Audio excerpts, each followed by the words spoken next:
Let's start with the setting.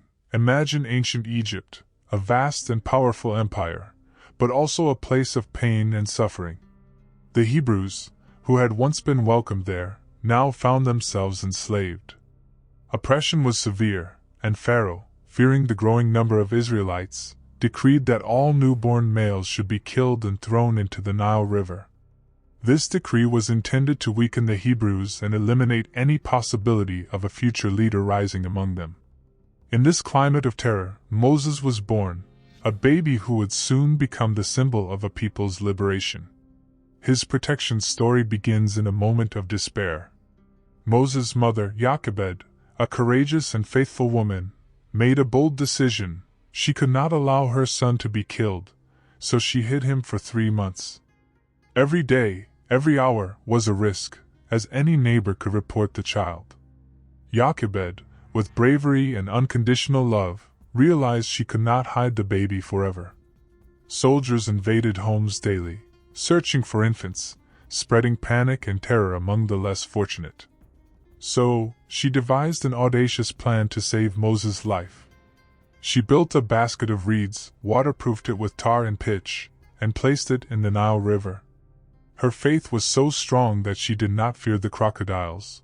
Her hope was that God would protect her son. She knew it was a risk, but it was her only chance. The Nile River, so often a symbol of destruction, would now become the key to Moses' destiny. The basket, gently floating on the waters of the Nile, would not go unnoticed for long. When the princess went to the river to bathe, she saw the small basket and ordered it to be brought to her. Upon opening it, she found the baby crying and was moved with compassion. She realized it was a Hebrew child, but love and the instinct to protect overpowered any doubts. In that moment, Moses' fate changed forever. The Pharaoh's daughter, without hesitation, decided to adopt the boy, and he was taken to the palace to be raised as an Egyptian prince. The Pharaoh's daughter would later give Moses the name by which he would be known to all. Moses, meaning, drawn out of the water. But Moses' story was far from over, and his role in the liberation of Israel was already beginning to take shape. The princess requested that the king suspend the decree so she could adopt the baby. Now, imagine Moses growing up at the heart of the Egyptian empire, surrounded by the luxury and grandeur of Pharaoh's palace. After being rescued from the Nile and adopted by the king's daughter, he received a new identity, treated as an authentic Egyptian prince. His childhood was marked by privileges that few could even dream of.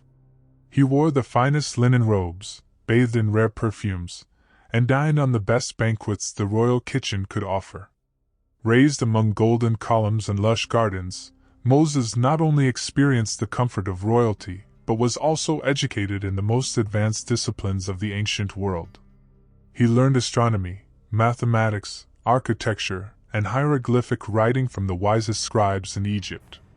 Moreover, his training was not limited to theoretical knowledge.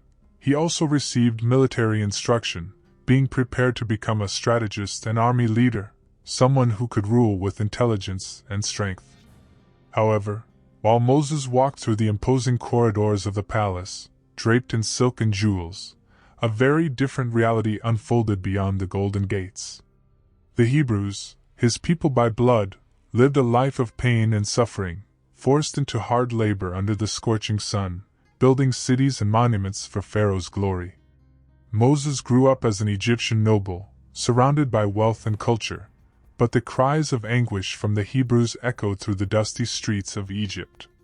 They were whipped, subjugated, and treated as mere instruments for the empire's progress. Even living as a prince, Moses began to realize that behind all that grandeur lay an uncomfortable truth. He was not like the other Egyptians. He belonged to an oppressed people, a people yearning for freedom. Gradually, this contrast began to stir an internal conflict within Moses. He was a man of two identities, raised as an Egyptian, but born a Hebrew. He spoke the language of the pharaohs but carried the blood of the children of Israel in his veins.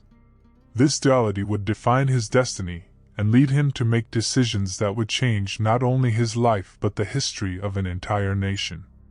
Moses was a man of power and prestige, but he was about to discover that his true mission lay outside the palaces of Egypt. The internal conflict that Moses carried in his heart reached a breaking point in a decisive moment of his life. One day, driven by a desire to understand the condition of his people, he left the golden halls of the palace and walked through the dusty lands where the Hebrews were forced to work. As he observed the exhausted men lifting stones under the scorching sun, he witnessed a scene that deeply affected him: an Egyptian, one of Pharaoh's guards, brutally beating a Hebrew slave. The sound of the blows, the cries of pain, and the expression of suffering on the Hebrew's face awakened something in Moses that he could no longer ignore. His indignation overflowed. The Egyptian prince who had been trained in strategy and leadership gave way to the man who carried, in his blood, the pain of an oppressed people. Without thinking, driven by an uncontrollable impulse, Moses attacked the Egyptian and, in a moment of fury and justice, took his life. But what seemed like an act of justice soon turned into a nightmare. Moses' heart pounded as he realized what he had done. He looked around, ensured no one was watching, and hid the body in the sand, hoping his secret would die there. However, the next day, when he tried to intervene in a fight between two Hebrews, Moses faced a shocking reality. They knew what he had done. "Are you going to kill me as you killed the Egyptian?" one of them asked, revealing that his action had not gone unnoticed. Fear gripped Moses. If the Hebrews knew, it was only a matter of time before Pharaoh found out. And that's exactly what happened. The news spread quickly, reaching the king's ears, who did not hesitate to decree Moses' death. Now, the one who had grown up as a prince and lived among the powerful had become a fugitive. This event was a defining moment, as it exposed the conflict that had always existed within Moses. He did not fully belong to the world of the Egyptians, but neither had he been immediately accepted by the Hebrews. His life in Egypt had come to an abrupt end, and his only option was to flee. The desert became his only refuge. Moses left behind the splendor of the palace, the royal garments, and the privileges, trading them all for the uncertainty of exile. But this was not the end of his journey. It was only the beginning of a much greater purpose. At that moment, he did not yet know it, but the escape that seemed like an act of desperation was, in fact, the first step toward his true destiny.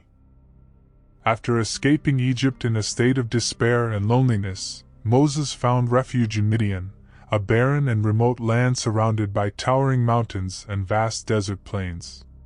He was no longer a prince adorned with gold and fine garments, but a wandering fugitive, exhausted and without resources. Midian was inhabited by a nomadic tribe, a people accustomed to the hardships of the desert, surviving through herding and their faith in God. Now a solitary man, Moses sought only a safe place where he could leave behind the burden of his past and rebuild his life far from Pharaoh's reach. As he walked under the scorching sun, directionless and hopeless, he spotted a well, a true oasis in the middle of the desert, a vital point for the survival of the local communities. Tired and thirsty, he approached to rest and observe the movement around him. That was when he witnessed an act of injustice. A group of hostile shepherds mistreated and intimidated a group of women trying to draw water for their flocks. The women, powerless against the arrogance of these men, were forced to wait, unable to defend themselves. Among them were the daughters of Jethro, a respected priest in the region. Seeing such cruelty and oppression, Moses could not remain indifferent. Even without weapons or authority, he stood against the shepherds and, with determination and courage, drove them away from the well. The women, surprised and grateful for his act of bravery, were finally able to draw water for their flocks without fear. This gesture of protection and justice was the first sign that Moses, even far from Egypt, still carried within him a strong sense of duty and leadership. Recognizing his kindness and bravery, Jethro's daughters did not hesitate to invite him to their home.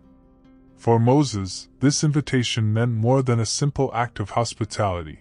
It was a sign that his story was not over yet. He now had a new chance to start over. Under Jethro's roof, he found shelter, respect, and a new family, beginning a transformation that would prepare him for the greatest challenge of his life, becoming the deliverer of Israel. Moses' heroic act was rewarded when he was invited to dine at Jethro's house. The priest, impressed by Moses' courage and integrity, welcomed him with generosity, offering him refuge and protection. For the first time in many years, Moses felt at home. This new phase of his life, marked by the simplicity and hospitality of the Midianites, represented a fresh start. However, this peaceful and modest life also brought new responsibilities and significant changes. Over time, Moses formed bonds with Jethro's daughters, especially Zipporah, one of the priest's daughters. A relationship of respect and affection developed between them, eventually leading to marriage. Seeking stability and a new purpose, Moses married Zipporah, and together they built a life in Midian. Their union not only marked the beginning of a new chapter for Moses but also strengthened his connection with the Midianite people, who, in some way, would become part of his future mission as a leader and liberator. During this period of adaptation, Moses had his first son with Zipporah, whom he named Gershom. The name carried a deep meaning, reflecting Moses' state of mind at that moment.